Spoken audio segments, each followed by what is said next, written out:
If I told you that a college-age male went out drinking with his buddies and then wound up dead in a river, you might suspect that he got drunk and fell in, accidental drowning. But what if I told you that there were dozens and dozens of these college-age males that are going out drinking with their buddies and then being found dead in rivers, and they're all being labeled accidental drownings, except many of them are found with little to no water in their lungs, and forensics tell us that they were actually alive for several hours, days, even months after the night out with their friends. One former police detective named David Paulides, who normally researches missing people in parks and forests, has begun researching these strange accidental drownings all over North America in his book called A Sobering Coincidence as part of his Missing 411 book series. Today I'm going to share with you 3 cases that have all been covered by David Paulides. But before we get into today's stories, if you're a fan of the strange, dark, and mysterious delivered in story format, then you come to the right place, because that's all I do, and I upload 3, 4, even 5 times every week. So if that's of interest to you, then I would encourage you to slightly overcook the like button's popcorn and subscribe to this channel and turn on all notifications so you don't miss any of my weekly uploads. All right, let's get into today's stories.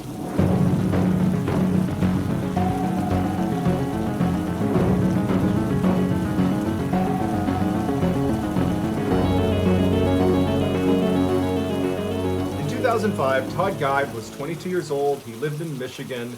He was an avid outdoorsman. He liked to go deer hunting. He loved to catch trophy fish, and he loved his family. And routinely, after he moved out of the house, he would drive on the weekends the 5 miles north to his parents' house and would spend lots of time with his parents and his extended family. On June 11th, 2005, Todd was visiting his parents at their house. He was there for dinner, and after dinner, he went back to his house. He checked in with his roommate, who was actually his cousin. And then following that, he drove to a local bar to get a few drinks. At about 9:30 that night, he decides to leave the bar and walk to this big orchard where there was this huge annual keg party that he and his friends would go to. He leaves his car at the bar and he walks to this orchard, and it's perfect weather. All of his friends are there. He's having this great time, and he's there all the way until midnight. It was getting late. Todd felt tired, so he told a couple of his friends that he was going to head home. He was going to leave his car at the bar, and he was just going to walk back to his house. The area that this orchard was in was right near his home, and so he knew this area extremely well, and it was only about a mile south to walk to his house. So all of his friends said bye to him. They said he seemed totally normal. They watched him walk south towards his house, and that was the last anybody saw of him. On his walk home, Todd would make 4 phone calls to friends and to family. And the last one he made was at about 12:45 in the morning, and it was to his friends, and he told them that he was in a field and he couldn't breathe. And they kept asking him, like, what are you talking about? And all they heard was very heavy breathing on the phone. They couldn't tell if it was his or if someone else had taken the phone and was now breathing into it. Then the phone cuts out, and they try calling him back, and there was no answer. They couldn't get in touch with him. The next day, when Todd did not show up at a family get-together, something he never would have missed unless he told them ahead of time, his family knew something was wrong. Plus, they had those strange phone calls the night before. They checked in with his friends. They said, yeah, we haven't heard from him. They went over to his house. He wasn't there. And so that's when they called the police. A massive search is kicked off involving canines and helicopters, and they're not finding anything. 3 weeks after Todd had gone missing, a couple was walking around this lake that was located north of the orchard where Todd was at that big keg party.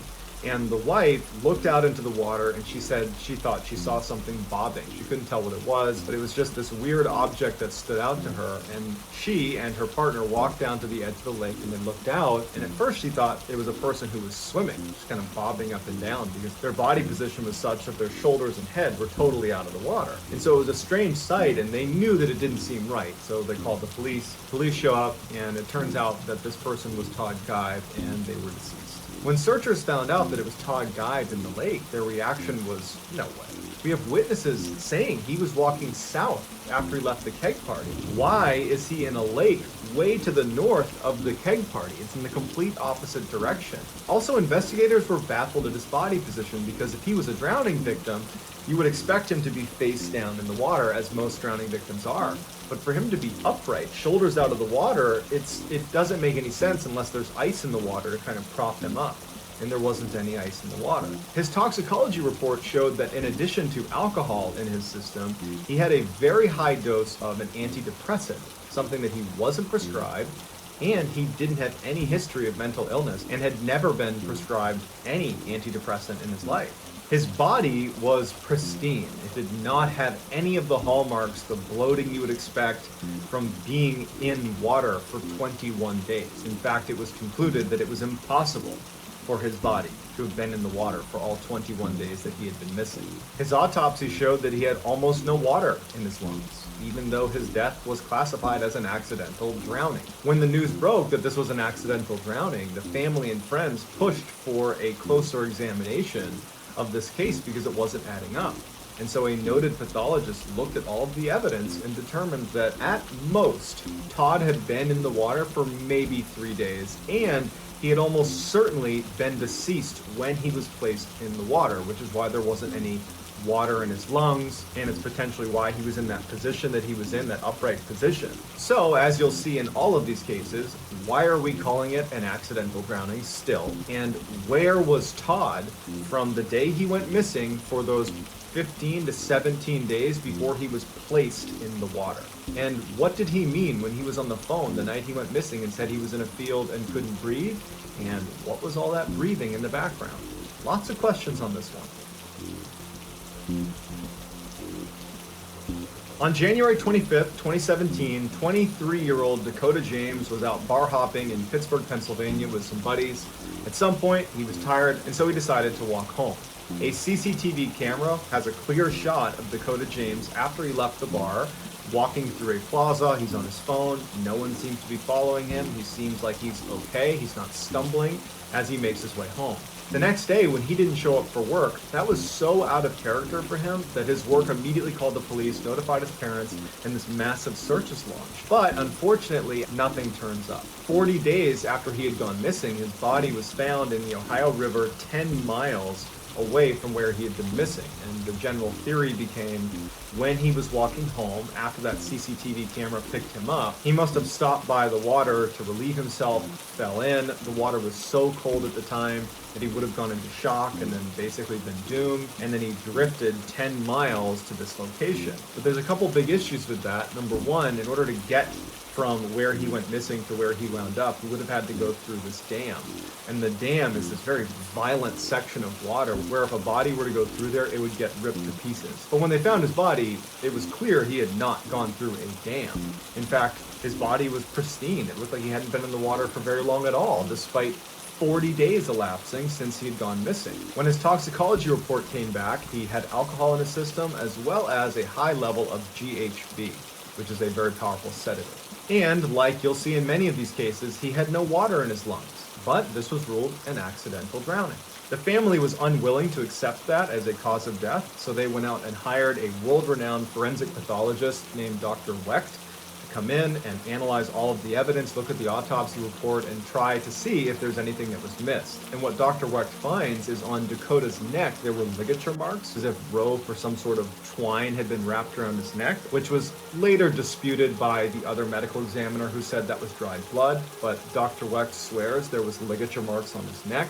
Dr. Wecht also concluded that there was absolutely no way, based on decomposition levels, that Dakota was in the water for more than a couple of days, and he believed that he was dead or unconscious when he actually went into the water, which is why there was no water in his lungs. So it begs the question, if we believe Dr. Wecht, where was Dakota from the day he went missing until 37 days later when he apparently went into the water? And again, why are we calling this an accidental drowning when he didn't drown? Lucas Holman was an incredible athlete, 6'3", incredible at baseball, football, and basketball, which was his primary love. In fact, he was so good in high school that he was recruited to play at a Division I program, the University of Wisconsin. And in fact, he got a scholarship to play there. So he went to the University of Wisconsin. When he wasn't getting much playing time there, he opted to transfer early on in his career to La Crosse, which was a Division III school, but he figured he could get more playing time that way. It was at this time that he realized, you know what, I'm probably not going to play basketball professionally. And so he began orchestrating his life towards a career in finance, and in fact was telling his family that once he graduated school, He was actually going to get a master's degree in business at the University of Wisconsin. On September 29th, Lucas and his friends are at this huge German festival, drinking a ton of beer, having a great time. At some point in the night, they transition to some of the bars downtown, and they're all having a great time. It's very crowded. But at some point in the night, Lucas disappears. No one knows where he went or who he was with, but Lucas was a big, confident guy. They figured, you know what, what's the worst that could happen to him? I'm sure he's fine. And so his friends ultimately just go home and don't think much of it. The next day, when no one could get in touch with Lucas, his friends and family called the police and said, you've got to look into this. We don't know where he is. The police went to the strip of bars that they had been bar hopping between, and they asked to see the security footage from the night before. And in a very unfortunate coincidence, all of these bars, their cameras were down. So they weren't able to get a glimpse of where potentially Lucas might have gone. At one point, someone came forward and said that they knew where he was and that they had spent time with him outside of the bar. But it would later turn out that that person was lying, and they were actually charged with submitting false information to the police. On the 2nd of October, divers located Lucas's body. He was in 10 feet of water, about 20 feet from the edge. When they pulled him out, he didn't have any significant scratches or marks on his body to indicate some sort of altercation. It just looked like he had fallen in the water and drowned, and so his death was quickly ruled an accidental drowning. The initial medical report said that Lucas had fallen in the water and had been there for about 24 hours before he was found. But upon closer examination, it was determined that he had only been in there for maybe 8 to 12 hours. So he's only been in the water for a few hours, meaning there had been at least a few days where he was not in the water and was alive. In the toxicology report, it showed that he had a high level of alcohol in his system, as well as, like Dakota James, a high level of this sedative called GHB. Also, it was noted that his belt buckle had been tightened way tighter than he normally wore it, and some people speculated that it looked as if someone else had tried to dress him, maybe after he was deceased or when he was unconscious. And then perhaps the strangest part of the case is the day after Lucas had gone missing, his roommate, who had been in the room the whole time that Lucas and his friends have been out at Oktoberfest and going to the bars, he'd been home the whole time, he goes to bed and wakes up to an alarm. But it's not his alarm, it's Lucas's alarm. It's his phone going off that's underneath Lucas's bed.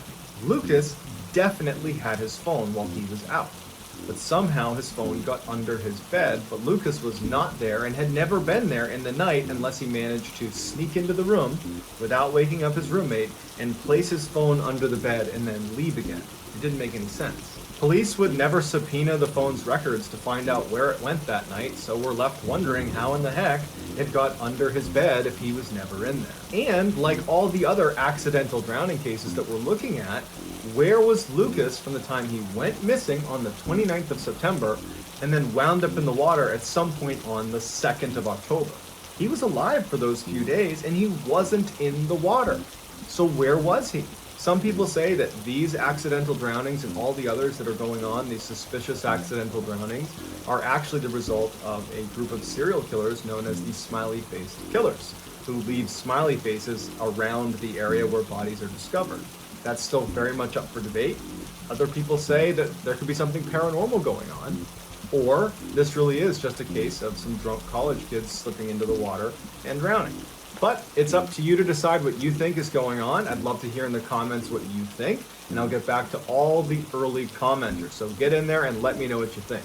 If you enjoyed this video and you want to see more like it, and you haven't done this already, please slightly overcook the like button's popcorn and subscribe to my channel and turn on all notifications so you don't miss any of my weekly 3, 4, even 5 video uploads. If you want to learn more about these accidental drownings, you got to check out David Paulides' book called A Sobering Coincidence. It's part of his Missing 411 series. I have a link to where you can purchase those books in the description. If you have a story suggestion, I would ask that you submit it to our subreddit, just called Mr. Ballin. It's linked in the description below. I look on there every single day, and if I see a story that I like, I will use it, and I will credit you if I intentionally use your idea. If you want to get in touch with me, you can direct message me on Instagram. My username is JohnBallin416. I also just started using Twitter. My username over there is also JohnBallin416. I'm also very active on TikTok, where my username is Mr. Ballin. So whether I see you on Reddit, Instagram, Twitter, TikTok, YouTube, some combination, just know that I really appreciate your support. And until next time, guys, see ya.